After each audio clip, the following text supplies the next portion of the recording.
I always felt a flutter of nerves whenever we visited David's family. It wasn't that they weren't welcoming, far from it. David's parents, Martha and George, were the epitome of warmth, and his brother Mike could always be counted on for a good laugh. But then there was Laura, Mike's wife, the proverbial thorn in my side.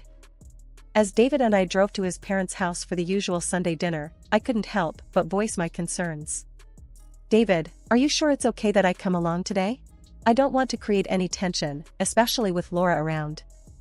David glanced at me, his eyes softening. "Chloe, your family. They all adore you. As for Laura, just try to ignore her snide remarks, okay?" I nodded, trying to brush aside the unease.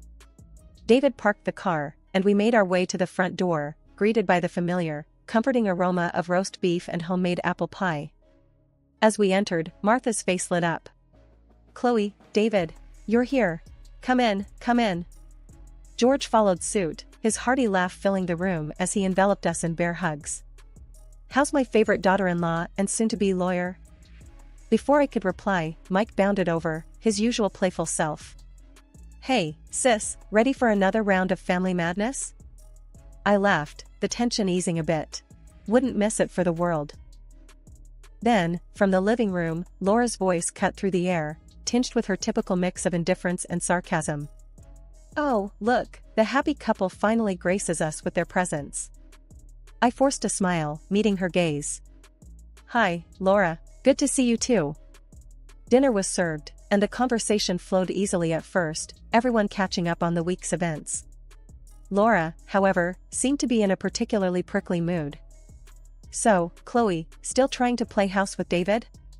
I mean, with your career and all, isn't that a bit too traditional for you?" she asked, a smirk playing on her lips. David squeezed my hand under the table, a silent gesture of support. I took a deep breath. "Well, Laura, we all make choices that suit us best. I believe in balancing career and family." Laura snorted. "Balancing, right. As if having kids doesn't totally derail your life." Mike, trying to diffuse the tension, chimed in with a chuckle. "Oh, come on, Laura, a little niece or nephew would be a joy, wouldn't it?" Laura rolled her eyes dramatically. "Joy? More like a lifetime of hassle." But hey, if Chloe wants to pop out a few kids and live the suburban dream, who am I to judge? I could feel the temperature in the room drop a few degrees. George, ever the peacemaker, attempted to steer the conversation elsewhere. "So, David, how's that new project going at work? You were telling me about it last week." David launched into a description of his latest venture, but I could barely focus. Laura's comments had struck a nerve, and I spent the rest of the meal in a daze. It was a cool autumn evening, and the family had gathered at Martha and George's for dinner. This time, the air was filled with an extra buzz of excitement. David and I had a special announcement to make, and I was both nervous and thrilled. As we sat around the dinner table laden with Martha's famous pot roast and mashed potatoes, I exchanged a glance with David. He gave me an encouraging nod. It was now or never. Everyone, we have some news," I began, my voice slightly trembling. All eyes turned to us. Martha leaned forward, her expression expectant. "What is it, dear?" David took my hand, beaming. "We're expecting a baby." There was a moment of stunned silence, then the room erupted in cheers and congratulations. Martha and George were beaming. "Oh, my goodness! That's wonderful news!" Martha exclaimed, getting up to hug us. George clapped David on the back. "Congratulations, son. I'm so proud of you both." Mike hooped, his grin wide. "I'm going to be an uncle. That's awesome." Amidst the joy and excitement, Laura sat back, a smirk playing on her lips. "A baby, huh? Well, that's going to be a handful. Good luck with that." Her tone was laced with condescension, but I tried not to let it bother me. I was too happy. Martha frowned at Laura's comment. "Laura, dear, it's a joyous occasion." Laura shrugged, nonchalantly picking at her food. "Sure, joyous. Until the sleepless nights and diaper changes kick in." Mike, sensing the tension, tried to lighten the mood. "Oh, Laura, don't be such a pessimist. It's going to be great, right, Chloe?" I smiled, determined to keep the atmosphere positive. Absolutely, Mike. We're really excited. The conversation eventually moved on, but Laura's words lingered in my mind. I couldn't help but feel a twinge of apprehension amidst my happiness. As the evening wound down, George raised his glass for a toast. To David and Chloe, and the new addition to our family. Glasses clinked, and everyone echoed, to David and Chloe. These words warmed my heart. Despite Laura's attitude, our joy couldn't be dampened. This was the beginning of a new chapter in our lives, and nothing was going to take that away from us. The excitement of our announcement soon gave way to the harsh realities of pregnancy. My mornings, afternoons, and evenings became a nauseating roller coaster. I could hardly keep anything down, and even the smell of my once favorite foods made my stomach churn. During one of these tough days, David and I were at his parents' for dinner again. I was trying to nibble on some toast, my only safe food these days. David was rubbing my back, trying to comfort me. Chloe, you sure you don't want to try some soup? Mom made it just how you like it, David suggested gently. I shook my head weakly. No, thanks, David. Just the smell is making me queasy. Martha looked at me with concern. Poor dear, this pregnancy seems to be really taking a toll on you. Laura, who had been watching with a disinterested look, chimed in with her usual lack of empathy. Well, what did you expect, Chloe? Pregnancy isn't a walk in the park. You wanted a baby, so now deal with it. I clenched my jaw, trying to maintain my composure. David's expression hardened. Laura, that's enough. Can't you see she's struggling? Laura rolled her eyes. Oh please, David. I'm just stating the facts. She should have thought about this before. George, trying to defuse the situation, interjected. Laura, let's keep the dinner pleasant, please. Mike, who had been silent, finally spoke up, his tone a mix of annoyance and concern. Laura, can't you just lay off for once? Chloe's doing her best. Laura scoffed, pushing her chair back. I'm just being realistic. You all are just babying her. In my opinion, she's just overreacting. It's just a little morning sickness. I felt a tear slip down my cheek, the stress and hormones getting the better of me. David stood up, his chair scraping back loudly. That's it. We're leaving. Chloe doesn't need this right now. As David helped me up, Martha came over, her eyes filled with apology. I'm so sorry, Chloe. Don't mind Laura, dear. We said our goodbyes quickly, and I couldn't help but feel a mix of relief and sadness as we left. The car ride home was quiet, the tension from dinner lingering in the air. As we drove home, I couldn't shake off Laura's words. They echoed in my mind, amplifying my fears and insecurities. But deep down, I knew I had to stay strong, for the sake of our baby. The day finally arrived when David and I welcomed our son, Ethan, into the world. It was a moment of pure joy, overshadowing all the hardships of the past months. We decided to introduce Ethan to the family at Martha and George's place, a neutral ground where everyone could share our happiness. As we entered the house, Ethan cradled in my arms, the family's reactions were everything I hoped for. Martha's eyes lit up, and George's broad smile was like a beacon of warmth. Mike was practically bouncing with excitement. Oh, my stars, he's just perfect. Martha cooed, gently touching Ethan's tiny hand. George leaned in, his voice gentle. Welcome to the world, little fella. Mike was next, his voice full of awe. Hey there, little guy, I'm your Uncle Mike. Ready to cause some trouble together? Their reactions filled my heart to the brim. But then, there was Laura. She hung back, a sour expression on her face. When she finally approached, her words were like a cold splash of water. Well, that's a baby, all right. Kinda looks a bit weird, though.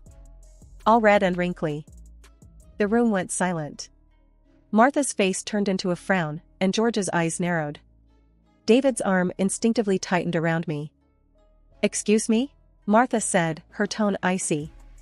What did you just say about my grandson? Laura shrugged, her voice dripping with disdain. I'm just saying, he's not exactly cute, is he? Looks kind of scary to me. I felt a sting at her words, and David stepped in, his voice tight. That's enough, Laura. If you can't say anything nice, don't say anything at all. Mike looked at Laura, disbelief written all over his face. Laura, what's wrong with you? That's your nephew. Laura rolled her eyes. Oh, please. Everyone's thinking it, I'm just the only one saying it. Martha stepped closer to Laura, her eyes flashing. Your behavior is disgusting, Laura. If you can't be happy for Chloe and David, maybe you should leave. Laura scoffed, crossing her arms. Fine. If I'm not welcome, then I'll go. But don't expect me to fawn over a baby like everyone else.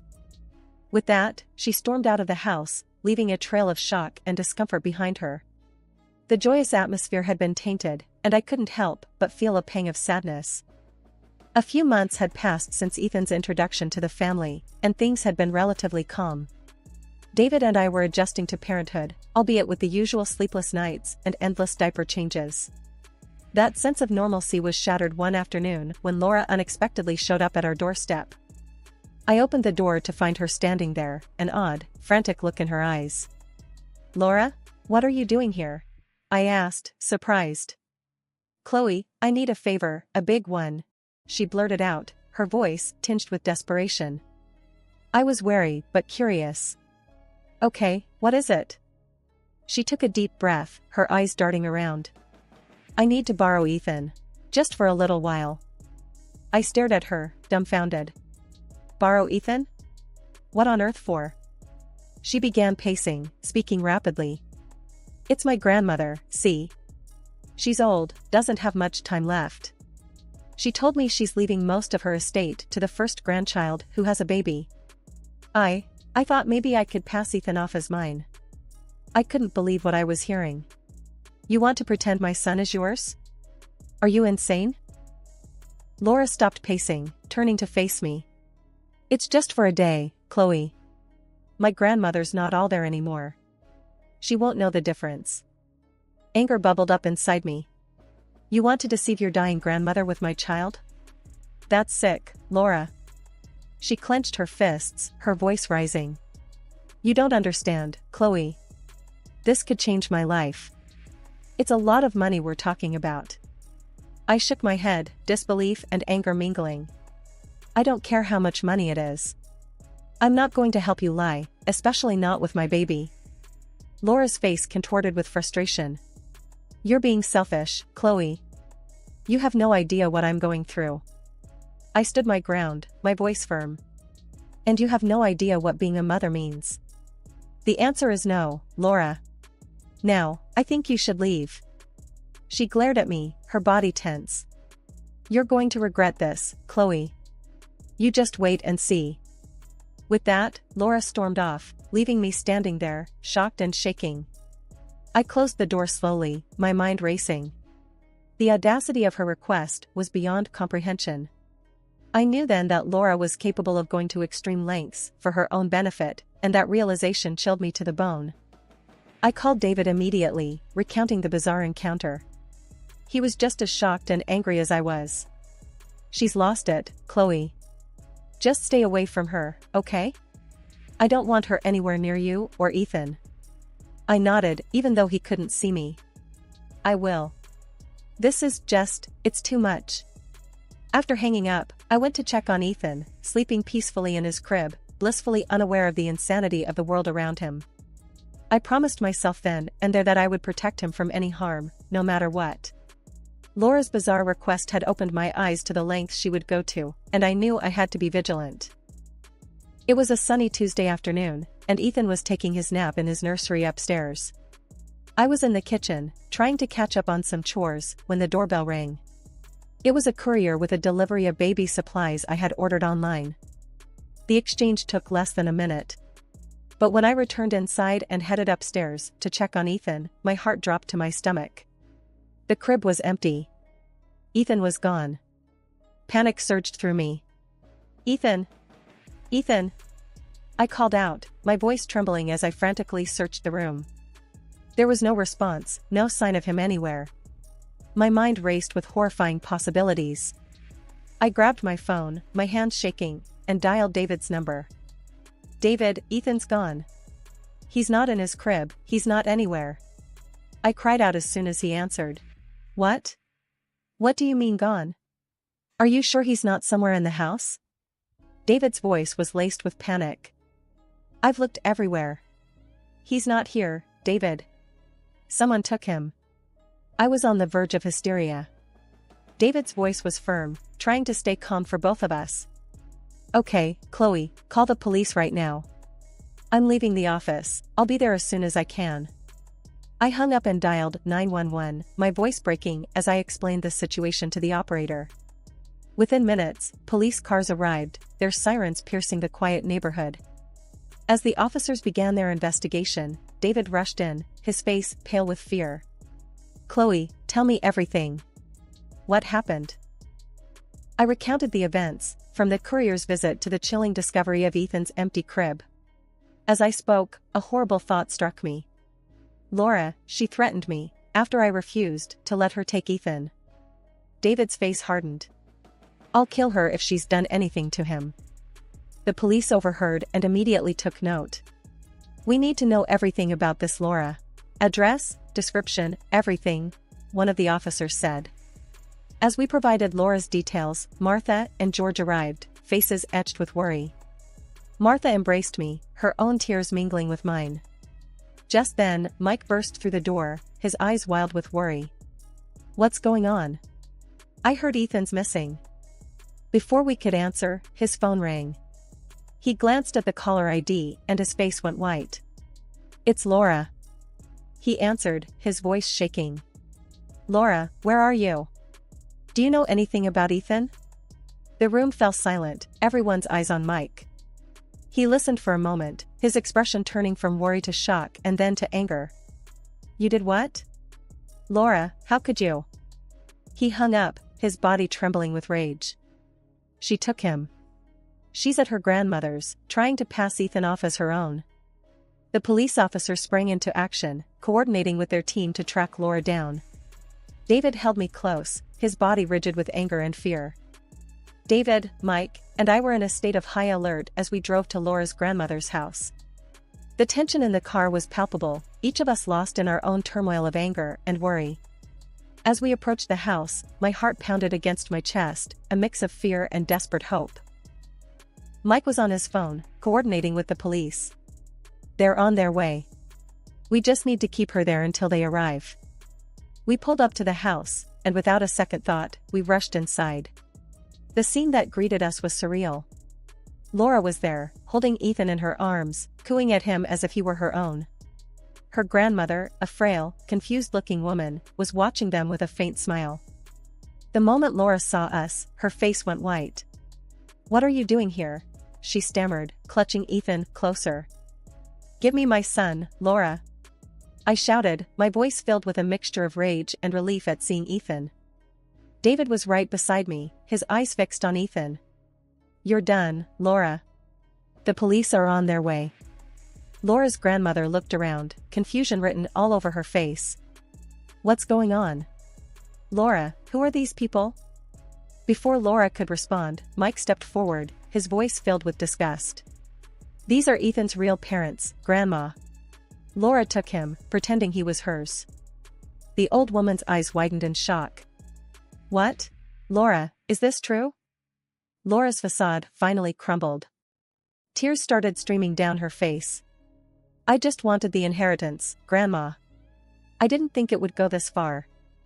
Her grandmother shook her head, disappointment etched on her face. Laura, how could you? This is unforgivable. By now, Ethan had started to fuss, sensing the tension. I reached out, and Laura, defeated, handed him over to me. Holding Ethan close, feeling his warmth and hearing his familiar sounds, was the most comforting feeling in the world after the terror of the last few hours. You're sick, Laura, David said, his voice cold. You need help. Laura was sobbing now, her body shaking. I'm sorry, I'm so sorry. I didn't mean to hurt anyone. Just then, the police arrived, their presence filling the room. They immediately went to Laura, reading her rights as they handcuffed her. As we left Laura's grandmother's house, the police leading Laura away, a wave of relief washed over me. Ethan was safe in my arms, unharmed by the ordeal. In the weeks that followed, our lives were a whirlwind of police statements and court dates. The reality of what Laura had done was sinking in, not just for us, but for the entire family. David and I were sitting in the living room one evening after putting Ethan to bed, the silence between us filled with unspoken thoughts. David finally broke the silence.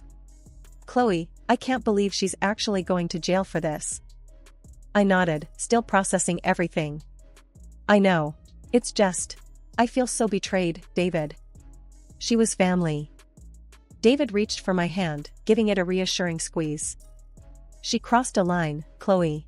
What she did was unforgivable. But we need to focus on moving forward, for Ethan's sake." The trial had been swift.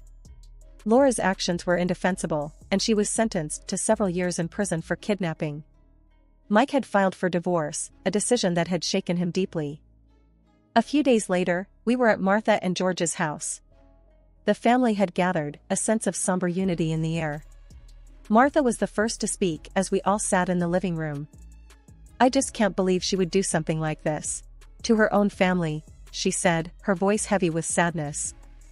George nodded, his brow furrowed. "It's a hard pill to swallow. But we have to think about the kids now, about Ethan." Mike sat quietly, his eyes distant. I feel like I didn't know her at all. How could I have been so blind?" David put a hand on his brother's shoulder. "You couldn't have known, Mike. None of us could." The conversation turned to how we could all support each other. It was clear that the family bond had been tested, but not broken. In the months that followed, life slowly returned to a new kind of normal. Ethan was growing fast, his smiles and laughter a constant reminder of the joy he brought into our lives. The ordeal with Laura had left its mark, but it had also made us stronger, more appreciative of the love and support we had for each other. One evening, as I watched Ethan play, I realized that this experience had taught me about the resilience of family, the strength of love, and the power of moving forward, no matter how difficult the past might have been. We had faced our darkest hour, but we had emerged stronger, united by our love for each other and for our son. The future was uncertain, but I knew that as long as we were together, we could face anything.